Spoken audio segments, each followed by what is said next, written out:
कि एसआईआर लगातार और एसआईआर से जुड़ी हुई खबरें लगातार हम लोगों को सुनने को मिल रही हैं। एसआईआर का जो मूल मकसद था और जो हम लोगों ने पहले दिन जब अनाउंस हुआ है एसआईआर, जो प्रेस कॉन्फ्रेंस की गई, वो यही कहा गया था कि एसआईआर के बाद वोटर लिस्ट में कोई भी कमी नहीं छूटेगी।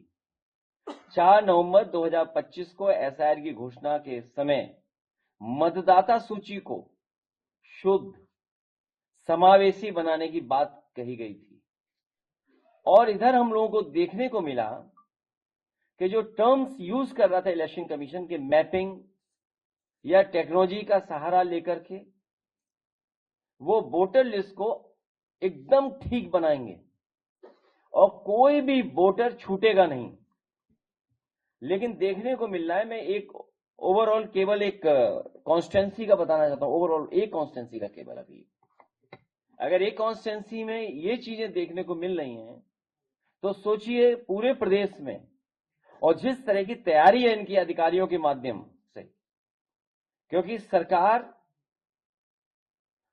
अधिकारियों से मिलकर के, और क्योंकि इलेक्शन कमीशन भी निष्पक्ष नहीं है, जो कॉन्स्टिट्यूशनल बॉडी है उसकी जिम्मेदारी बनती है कि इस समय पर जहां भेदभाव हो रहा हो, जहां कई बार ऐसी घटनाएं मिल रही जहां पर सरकार अपनी मनमर्जी से काम करा लेती है।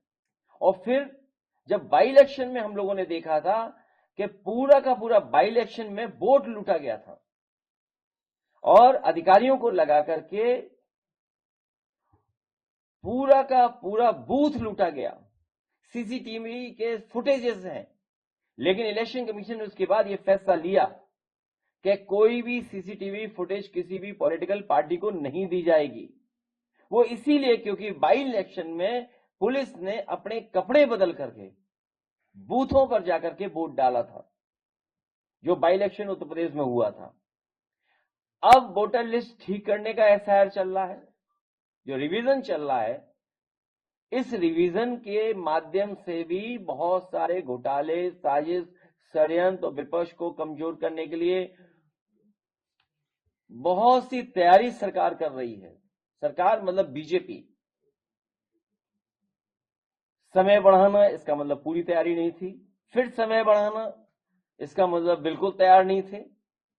आखिर कौन सी टेक्नोलॉजी इस्तेमाल करें, कौन टेक्निकल लोग हैं जो उनका साथ दे रहे हैं इलेक्शन कमीशन का।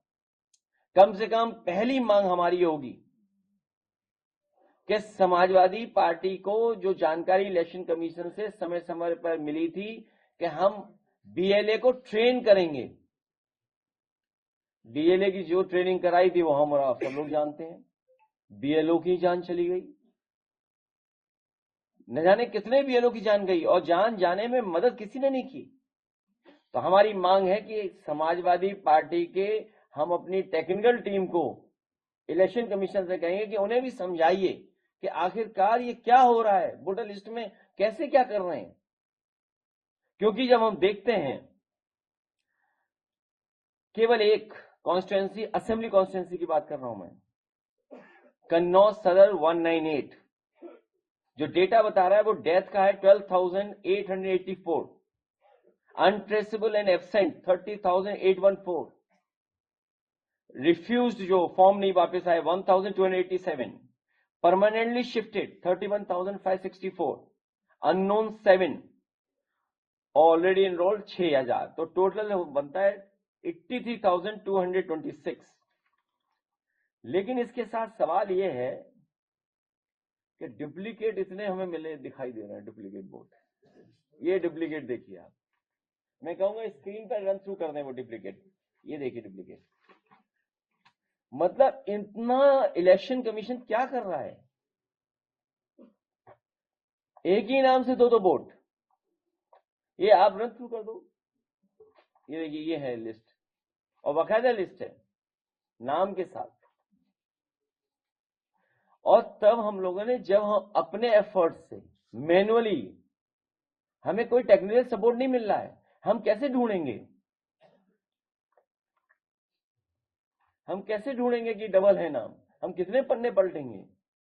तो मेरी मांग है कि इलेक्शन कमीशन हम लोगों का सहयोग करे, वो टेक्निकल एक्सपर्ट्स पार्टी कार्यालय भेज दें, या कोई लैब हो या कोई ट्रेनिंग इंस्टीट्यूट हो, वहां हम अपने वर्कर्स को भेजेंगे बूथ स्तर के, जिससे कि वो भी ट्रेन हो करके आए और ये पता कर सकें कि कोई डबल बोर्ड तो नहीं बना लिया बीजेपी ने, या फर्जी बोर्ड तो नहीं बना लिया है, क्योंकि अब फर्जी बोर्ड बनाने की तैयारी कर रहे हैं लोग।